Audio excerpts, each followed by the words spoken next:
大家好，欢迎来到快乐手工。前几天呢，我女儿自个儿买了这样子的一款无线耳机，是白颜色的哈，看上去新的，特别的干净。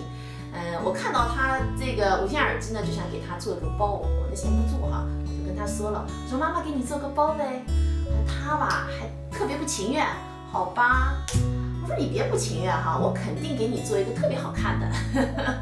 耳机包我试做了一个，大小呢正合适。首先准备180克的铺棉哈，铺棉的长度呢6.5厘米，宽6厘米。咱把上边的2个角剪成斜角，下面的2个角呢剪成圆角，然后把铺棉烫在面料上。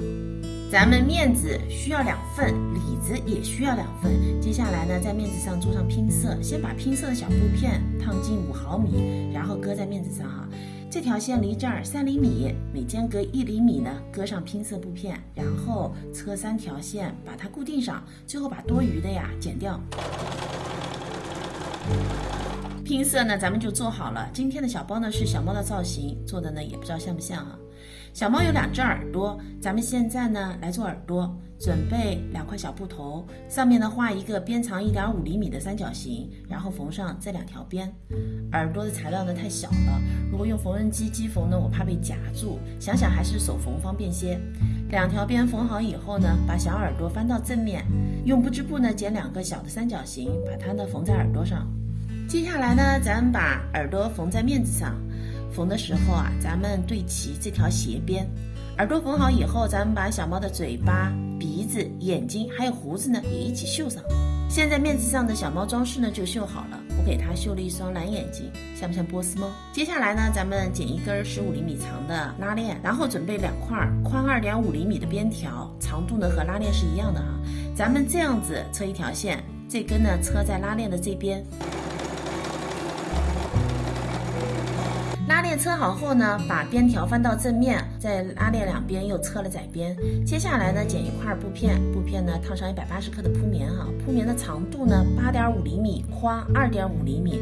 然后把布片的2端和拉链的材料2端呢正面相对车在一起。接下来咱们开始组合面子，面子的正面的相对，中心点对齐，把它们缝在一起。面子的另一片在组合之前呢，咱们先缝上用织带做的挂绳。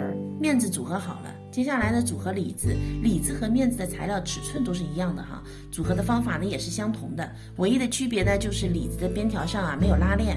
里子缝好以后呢，把它翻到正面，然后包裹面子，整理好以后呢，咱们用长针法把里子和拉链给缝上。现在咱们的小包呢就做好了，到底是第2次做了哈，做的比第1个好了很多。今天的小包橱窗里呢是有材料包的，材料包呢是涵盖了这2个包的面料。材料包除了面料以外呢，其他的辅料也很全面哈，比如说耳朵、眼睛的不织布，还有做小猫眼睛的米珠。